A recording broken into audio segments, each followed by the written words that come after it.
First, spoiler alert, this Cathay Pacific vlog review is gonna be full of praise. And if you're someone that only believed in rumors or those annual flight surveys, you can skip this vlog. Also, I decided to review all 4 flights together, well partly because I'm lazy, but mostly because each flight had its own unique vibe, making it perfect for comparison. Let's talk about the tickets. I got really lucky this time, buying them right before the Iran-Israel conflict escalated. Plus, instead of a direct flight, I chose a multi-city route. Turns out stopping by my second home Singapore was actually over 10,000 Hong Kong dollars cheaper than flying direct from London. Interestingly, stopping in Taipei or Bangkok cost the exact same as a direct flight. A perfect excuse to holiday in Singapore, right? There's just one catch. For the Hong Kong to Singapore trip, they forced me into economy and they wouldn't even let me pay to upgrade right away. Whatever, it's just a 3-hour flight after all, so I think that's bearable. Especially considering the fact that I have flown across Europe in economy over the past few years. I've seen worse. So even when they later offered me a bidding option for premium economy, I just ignored it. But precisely because of this, I ended up seeing Cathay's economy class in a whole new light. Now disclaimer first, my only reference point was a short flight to Taipei back in 2019, so I might be biased. Let's start with the basic economy class. It felt like the legroom was way more reasonable than what I remembered from 2019. Plus, the flight wasn't full on the way there, so the middle seat in my row was empty. Not having to sit shoulder to shoulder makes a massive difference. The crowd seemed more like business travelers than tourists. Miraculously, there were no kids and hence the cabin was really peaceful for the whole flight. Now let's talk about the food. I swear the dim sum platter might actually taste better than those you get in standard Hong Kong dim sum restaurants nowadays. The har gow and siu mai weren't bland at all. They were very tasty and the ingredients taste authentic. But the real star was the glutinous rice chicken. Oh my god, if I call it absolutely phenomenal, will people think I've never eaten good food before? Anyway, I noticed everyone else finished theirs in no time, so you know it was genuinely good. Not to mention that you also get a decent Hong Kong style milk tea. The cruise service was also way more attentive than my 2019 experience. Moving on to the return trip to Hong Kong. This time they didn't force me into economy, so I got to try the lounge. Just a heads up, Cathay has been banished to Singapore's new Terminal 4.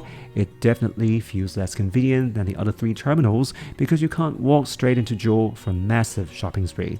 They didn't even have my favorite Lim Chi Guan beef jerk store, so to my friends waiting for souvenirs, sumimasen, I have no souvenirs for you all. But probably because of this, Cathay almost enjoyed monopoly in this terminal and hence the experience was much more seamless, and the lounge is right past security. Of course, don't expect it to match the scale of Singapore Airlines' homegrown lounges, but it's definitely better than SQ's KrisFlyer lounge back in Hong Kong. The food was perfectly consistent with the London and Hong Kong lounges. Most importantly, it wasn't crowded, making it a fantastic experience. Once on board, you can see the seat isn't just any business class, it is what Hong Kongers call genuine Class J, long-haul configuration on a regional route. I know some friends who flew regional routes to Japan and ended up on an ex-Dragonair fake J regional seat, which drove them crazy, so I'm truly grateful. From the clips you're seeing right now, I guess I don't even need to explain how great the privacy and the legroom are. Sure, it wasn't the 777 Aria suite, but let's save the best for last. As for the food, for a regional business class, it was impressive.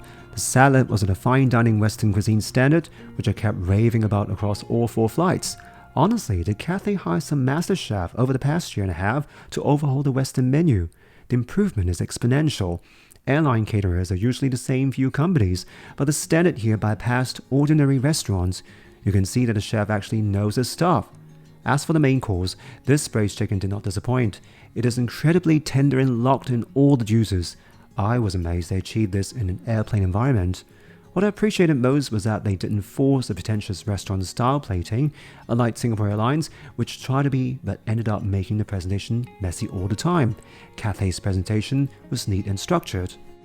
The pleasant surprises didn't stop there, and as promised, I would save the best for last, and this is the second best one, the Hong Kong to London long-haul trip. For this one, of course I can enjoy Cathay's flagship lounges in Hong Kong. I've filmed so many videos about these over the years, and for my Hong Kong friends who fly Cathay Biz regularly, you don't need me to introduce them, just enjoy the footage. The only thing was, I thought traveling on a B&O passport might cause some issues, so I cleared security super early. I ended up just rushing into the nearest lounge instead of the absolute best one, which is not this one of course. It is still decent though, but as later I realized, the best lounge was actually right next to my gate. Oh well, lesson learned. Never trust a message from threats again. Onboard the A350, the cabin features Cathay's classic racing green decker. It's the same as the Singapore-Hong Kong route, so nothing new to add. For the food, I played it safe and ordered local comfort food like pork belly with garlic sauce and roasted goose life and noodles.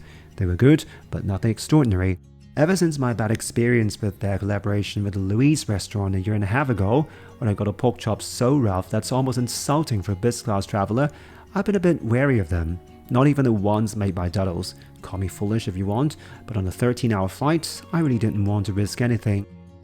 However, they still managed to surprise me with this beef tartare. Again, it was gourmet level delicious. Once again, it proves the Western chef is a real deal.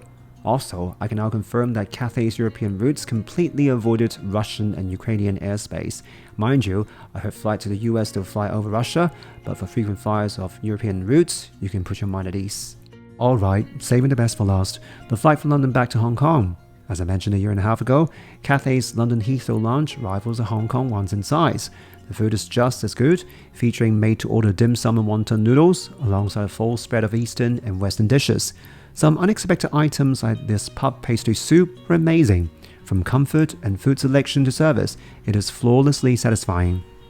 But the biggest selling point this time was sitting in the highly anticipated Aria suite. In terms of actual space, it's not vastly different from the A350, but it wins big by adding a privacy door. A new decor features a warm beige color palette that has received unanimous praise. The gadgets like a massive TV and wireless charging are cutting edge. For the food, I went with a mix of East and West. The cream soup was incredibly rich, generous, and delicious. The fishball noodles have always been my ultimate Cathay comfort food. It's delicious, hands down, no objection accepted. But the real surprise was a cheese plate. Wow, again, that's phenomenal. Again, I'm really amazed that at a time when every airline is aggressively cutting costs, the Western food not just didn't drop in quality at all, they actually bucked this trend and excelled to a gourmet level. All the more amazing was that they managed to pull this off at 38,000 feet, where your taste buds are compromised, and that alone deserves a massive round of applause for Cathay. To summarize, aside from being temporarily thrown into economy at the start, I have immense respect for the sheer ambition Cathay has shown over the past year and a half. Especially since my friend traveling to Singapore with me took Singapore Airlines, the contrast was stark. Watching SQ's standards continuously drop while their prices skyrocket, and watching Cathay slowly claw its way back from being second best, making massive leaps in both food and service, they're doing even better than pre-COVID. As a luxury traveler, paying this much money and actually getting the expected quality of service these days is already a big ask, let alone the constant surprises that Cathay has delivered. Hence, I want to give a massive shout out to all the Cathay staff. Honestly, people who truly know this stuff don't care about those top 10 airlines of the year rankings anymore. Just like those restaurants who consistently get Michelin 3 stars, only those who haven't tried it believe it.